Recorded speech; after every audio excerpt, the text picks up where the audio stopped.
یہ جو آج ملحد کی بات شروع ہوئی نا، میں ذرا اس کو کمپلیٹ کر لوں، اس کی پوری بات ہوئی نہیں ہے ابھی، جلدی سے. ویسے تو میں الحاد پہ بہت بولتا رہتا ہوں، لیکن یہ جو یوٹیوب کی دنیا ہے نا، یہ بھی ایک جنگ ہے. ادھر سے فائر ہوا تو ادھر سے فائر، پھر ادھر سے فائر، ادھر سے فائر، پھر یہ سلسلہ شروع ہوتا ہے. تو وہ جن محترم کی میں مثال دے رہا تھا نا، گاڑی کی ایکسیلیٹر والی، کہ گاڑی خود سے چل نہیں سکتی ہے، نہ رک سکتی ہے. تو محترم نے جو جواب دیا کہ گاڑی کی مثال یہاں بیٹھتی نہیں ہے، کائنات، گاڑی میں ایوولوشن تھوڑی ہوا ہے، گاڑی وال تھوڑی ہوئی ہے، اسے تو کسی نے بنایا ہے. تو ہم بنی ہوئی چیزوں کے بارے میں تھوڑی پوچھ رہے ہیں، ہم تو اس کائنات کے بارے میں جو خود سے بنی ہے، یہ خود سے ترقی کر رہی ہے. تو یہ تو آپ نے پہلے ہی دعویٰ ہی کر دیا، جو دعویٰ ہے وہی دلیل کے طور پہ پیش کر رہے ہو آپ. اصل سوال میرا یہ ہے کہ گاڑی بھی ایک مادی چیز ہے، مادی چیز ایسی ترقی نہیں کر سکتی آٹومیٹیکلی کہ وہ خود سے بن جائے. تو کائنات بھی ایک مادی چیز ہے، آپ بھی مانتے ہیں، میں بھی مانتا ہوں. تو جیسے کوئی سائنسدان یہ دعویٰ کرے کہ ایک گاڑی خود بخود بن جائے کروڑوں سال میں، بھی آپ کبھی بھی اس دعوے کو قبول نہیں کرو گے، آپ بولو گے یہ نہیں ہو سکتا. تو یہ مادی انسان اور یہ پوری کائنات میں ایک بہترین مینجمنٹ، یہ آٹومیٹیکلی خود سے کیسے ہو گئی؟ بیچ میں ایسے سافٹ ویئر کیسے انسٹال ہو گئے کہ زمین میں دفن کر رہے ہو، درخت بن رہا ہے، پھر چلو درخت بن گیا اتفاق سے، تو درخت آگے کچھ اور بن جائے نا. وہ اس درخت میں تھوڑے دنوں کے بعد پھول اگتے ہیں، اور پھول کے بعد پھر وہی پھل پیدا ہوتا ہے جو آپ نے، پھر اس کے اندر وہی بیج ہے جو آپ نے زمین میں دفن کیا تھا. یہ آٹومیٹیکلی نیچر خود سے اپنے آپ کو اتنا مینٹین کر نہیں سکتی. نیچر کے تو پھر تو نیچر زبردست چیز ہے، نیچر کے پاس تو بہترین مائنڈ ہے پھر. اور جب کہ آپ کہتے ہو نیچر خود سے کچھ بھی نہ، اس کا کوئی وجود ہے، کچھ بھی نہیں ہے. تو عجیب پاگل پنے والی باتیں ہیں. یہ اتنا زبردست مینٹین کیسے کر لیا نیچر نے اپنے آپ کو؟ ایسا زبردست مینجمنٹ کیسے پیدا ہو گئی نیچر میں کہ وہ جناب ایک سائیکل کیسے ہے، دو گراریاں سائیکل کی آپس میں نہیں ایسے مل سکتی کہ ادھر آپ پیڈل چلا رہے ہو، یہ گراری گھومتے، اسے چین گھومتی ہے، چین سے پچھلا پہیہ گھومتا ہے، پچھلے پہیے سے گاڑی سائیکل آگے جاتی ہے. اور تو یہ کوئی کہہ سکتا ہے کہ لوہا خود بخود جا کے چین کی شکل اختیار کر لی؟ بہت زیادہ یہ ہو جائے گا، خود سے ہو گیا. وہ چینیں آپس میں مل بھی رہی ہیں یار. عجیب. ترقی کرتے کرتے نر الگ بن گیا، مادہ الگ بن گئی، مرد الگ بن گیا، عورت الگ بن گئی. ایک ہی چیز بننی چاہیے تھی نا آٹومیٹیکلی ہوتے ہوتے.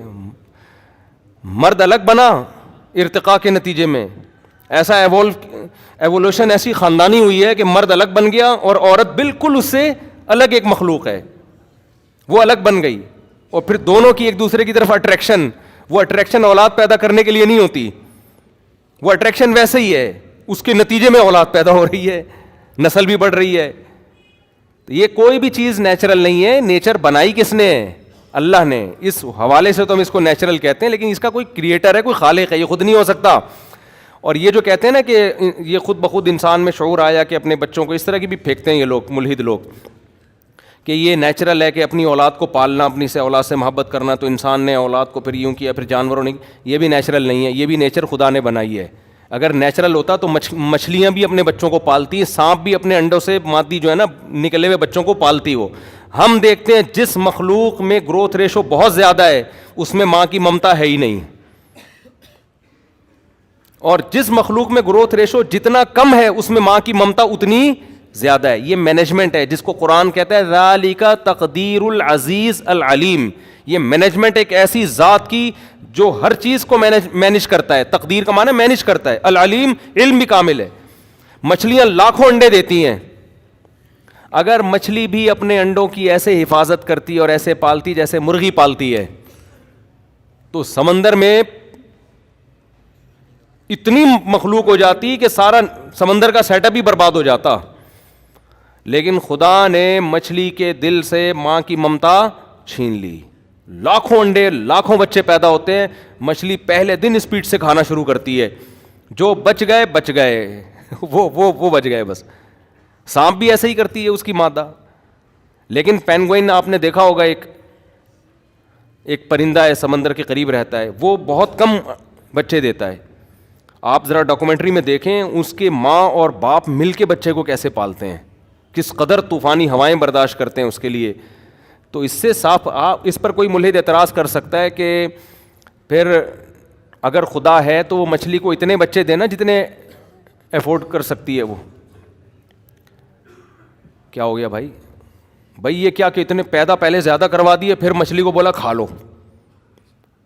پہلے اتنے زیادہ پیدا کروا دیے اللہ نے مچھلی سے، پھر بولا کہ کیا کرو، کھا لو، جو بچ جائیں وہ بچ گئے، جو کھا گئے وہ کھا گئے. تو پھر دیتا ہی اتنے جتنی گروتھ ریشو ہونا چاہیے.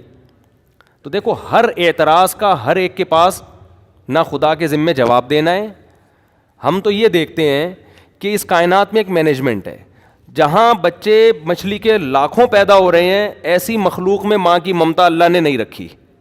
ہمیں یہ نشانی دیکھ کے پتہ چلے گا کہ کوئی ہے. باقی اللہ کا ہر کام کا جواب نہ ہمارے ذمے، نہ ہماری مینٹل لیول وہاں تک ہے کہ خدا جو کچھ کر رہا ہے وہ ہمیں بتا کے کرے کہ میں یہ اس لیے کر رہا ہوں، یہ اس لیے کر رہا ہوں. ہمیں تو یہ دیکھ رہے ہیں مینجمنٹ مینیجر کے بغیر نہیں ہوتی، اور مینجمنٹ ہمیں نظر آ رہی ہے بس.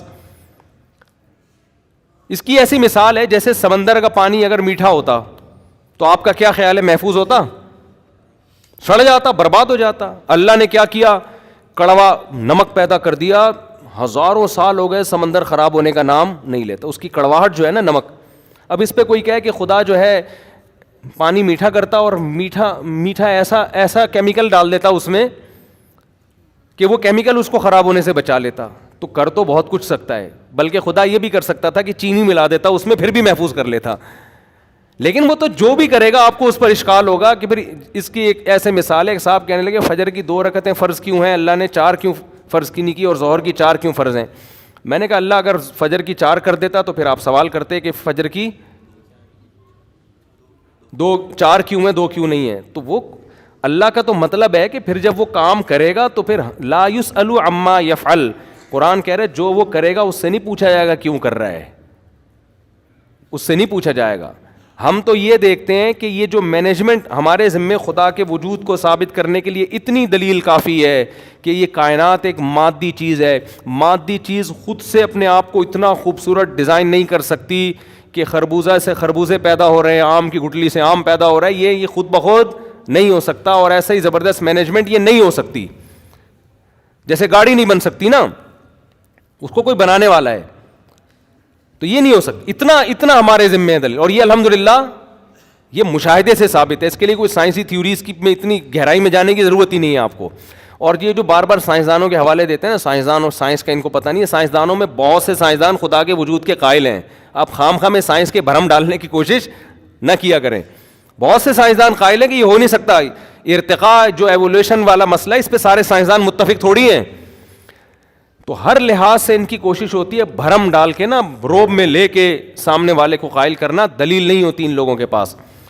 ایک نے یہ بھی کہا انہی محترم نے کہ اگر یہ مان لیا جائے کہ کوئی ہے ذات جس نے انسانوں کو بنایا، اور تو ہو سکتا ہے وہ سائنسدان ہو، کوئی الگ سی کوئی مخلوق ہو، بڑے بڑے بہترین دماغ ہوں جنہوں نے ہمیں بنایا ہو، ضروری نہیں ہے کہ وہ خدا ہو.